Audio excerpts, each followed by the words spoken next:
Hello viewers, আসসালামু আলাইকুম। আমার ইউটিউব চ্যানেলে আপনাদের স্বাগতম জানাচ্ছি। আজ আমরা দেখব কিভাবে জিরো অ্যাকাউন্টিং সিস্টেম থেকে কন্ট্যাক্ট লিস্ট এক্সপোর্ট করা হয়। আমরা কন্ট্যাক্টে যাই, অল কন্ট্যাক্ট।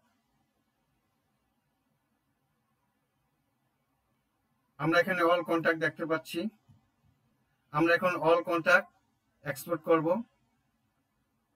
তাহলে কন্ট্যাক্ট অল ক্লিক, নিউ কন্ট্যাক্টের পাশে 3 ডটে ক্লিক করব, এক্সপোর্ট।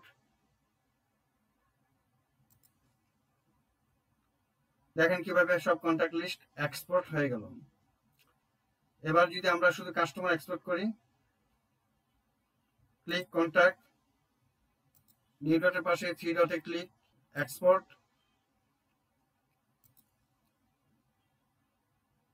তাহলে দেখেন অল কাস্টমার এক্সপোর্ট হয়ে গেল।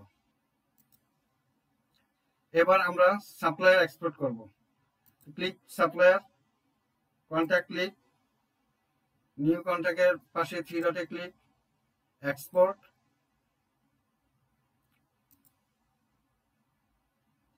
দেখেন অল সাপ্লায়ার এক্সপোর্ট হয়ে গেল। ভিউয়ার্স, আমরা যে ফাইলগুলো ডাউনলোড করেছি এই ফাইলগুলো সব সিএসভি ফাইল। এখন আমরা প্রয়োজন মতে এই সিএসভি ফাইলগুলোকে এক্সেলে রূপান্তরিত করে ব্যবহার করব। তো কিভাবে সিএসভি ফাইলকে এক্সেলে রূপান্তরিত করা হয় সে ব্যাপারে আমি পূর্বের ভিডিওতে দেখিয়েছি, তা আপনারা দয়া করে দেখে নেবেন। সো ভিউয়ার্স, আমরা দেখলাম কিভাবে অতি সহজে কন্ট্যাক্ট লিস্ট এক্সপোর্ট করা যায়। ভিডিওটি ভালো লাগলে সাবস্ক্রাইব করবেন এবং আমার চ্যানেলের পাশে থাকবেন।